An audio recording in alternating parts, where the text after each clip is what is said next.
सुरुवात एका महत्त्वाच्या आणि सविस्तर बातमीने आपण करूया। निवडणुकीमध्ये तिकीट मिळवण्यासाठी उमेदवारांना मोठी कसरत करावी लागते। अनेकांना खूप प्रयत्न करूनही पदरी निराशाच पडते। लोणावळ्यामध्ये मात्र एका सकारात्मक चित्र पाहायला मिळतंय। फळ विक्रीचा व्यवसाय करणाऱ्या भाग्यश्री जगताप यांना राष्ट्रवादीने उमेदवारी दिली आहे। आदिवासी समाजातील या कुटुंबाचं भाग्य यामुळे उजळलंय, पण राजकारणाचा गंधही नसलेल्या जगताप कुटुंबियांच्या समोर आता प्रचाराच्या रणधुमाळीचं मोठं आव्हान असणार आहे। या संदर्भातला लोकशाही मराठीचा हा ग्राउंड रिपोर्ट आपण पाहूयात।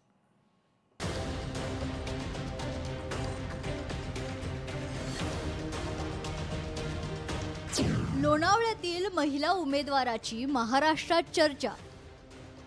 अजित पवारांच्या राष्ट्रवादीनं केली कमाल। पेरू विक्रेता महिला निवडणुकीच्या रिंगणात। महाराष्ट्रात स्थानिक स्वराज्य निवडणुकांची रणधुमाळी सुरू आहे।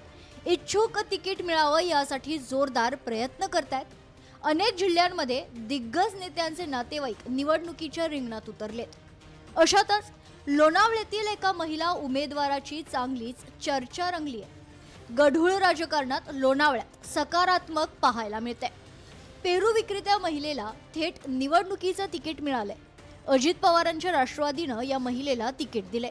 गेल्या 10 वर्षांपासून हे कुटुंब केवळ फळ विक्रीच्या व्यवसायावर आपला उदरनिर्वाह करतायत। अशा परिस्थितीत त्यांना आपला व्यवसाय सांभाळतच प्रचाराची धुराही सांभाळावी लागते।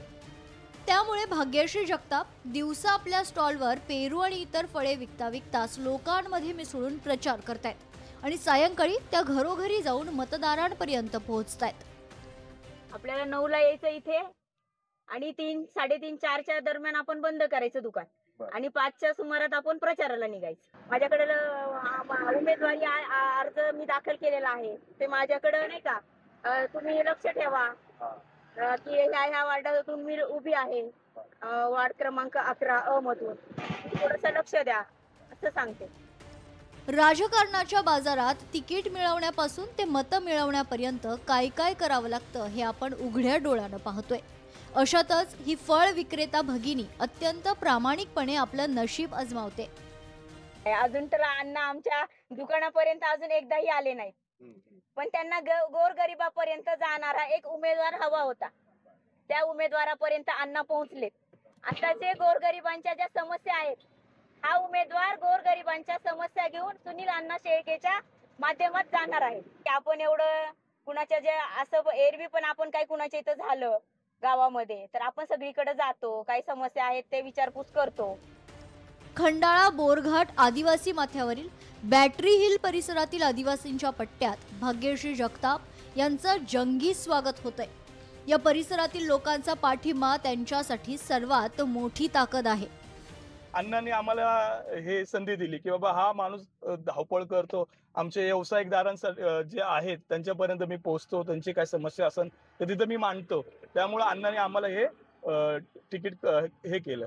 मी जेव्हा अण्णांनी आमचं ते तिकीट हे केलं तर आम्हाला शब्द नव्हते की काय बोलायचं। आम्ही कधी विचार सुद्धा केला नव्हता की अण्णा आमच्यापर्यंत हे उमेदवारी देतील म्हणून। सौ भाग्यश्री माधू जगताप या इथून उभ्या आहेत, त्यांना उमेदवारी दिली। त्यांचा गावामध्ये संपर्क चांगला आहे, बऱ्याचशा सामाजिक ऍक्टिव्हिटीमध्ये ते अग्रेसर असतात। तर माझ्या नक्कीच त्यांना शुभेच्छा, आमदारांना धन्यवाद आहेत। आणि जसं चहावाला देशाचा पंतप्रधान होऊ शकतो तर तसे आज मी जनतेकडे अपेक्षा करतो की आज पेरूवाली पण आपल्याला लोणावळ्यातली एक नगरसेविका होऊ शकते। राजकारणाच्या या गजबजलेल्या बाजारात एका सामान्य फळ विक्रेत्या महिलेला मिळालेलं हे तिकीट हा केवळ एक योगायोग नाही, हे लोणावळ्यातल्या नागरिकांच्या बदलत्या मानसिकतेचं आणि प्रामाणिक नेतृत्वाच्या अपेक्षेचं प्रतीक आहे। भाग्यश्री जगताप यांचं नशीब उजळतं की नाही हे निकालानंतर स्पष्ट होईल, पण त्यांनी राज्यातील राजकारणाला एक नवा सकारात्मक चेहरा नक्कीच मिळालाय। सुशांत डुमरे, लोकशाही मराठी, लोणावळा।